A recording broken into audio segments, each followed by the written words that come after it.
পাইছি এখানে একটা বাইক ফালানো, এখানে অটোটা পড়িয়া রয়েছে। তারা ওই ভিতর থেকে মানে তারারে নামানি বা টানিয়া আমি এখানে আওয়ার পরে আশপাশের লুকও বাইর হয়েছে, আমরা সবে মিলিয়া তারারে বাইর করছি। এরপরে আমি সাথে সাথে ফায়ার ব্রিগেডে ফোন করছি। এরপরে ফায়ার ব্রিগেডে আওয়ার পরে আমরা তারারে তুলিয়া দিছি।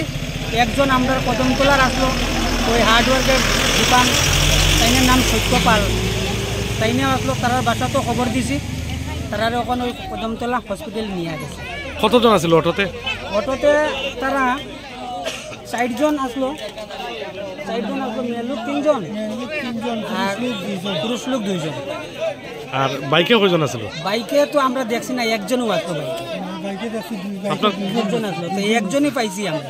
আপনার কি মনে হয় মানে দুর্ঘটনাটা কিভাবে হয়েছে? দুর্ঘটনা হয়তো বাইক তো এদিক থেকে দেখছি যার মানে যেটা মানে পাইছি আর কি, বাইকটা যেরকম পালানো, অটোটা দমনগর থেকে হঠাৎ ওই রকম কীরকম জানি লাগছে, লাগিয়া বাইক এক সাইডে আর অটোটা এক সাইডে পড়ছে।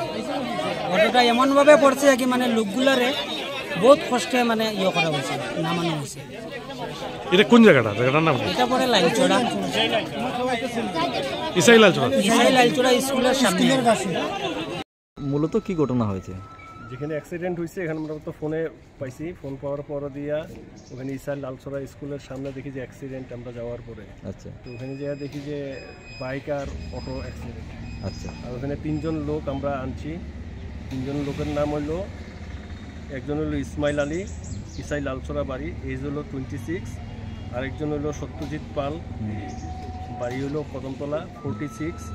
আর সামিল আলী 26 এজ, ইসাই লালচড়া বাড়ি। এটা বাইক আর ইলেকট্রিক অটো না নর্মাল অটো? এটা এরকম ইলেকট্রিক অটোই বর্তমানে কদমতলা সামাজিক স্বাস্থ্য কেন্দ্রে আছে। কদমতলা হাসপাতালে আমরা ইলা দিছি।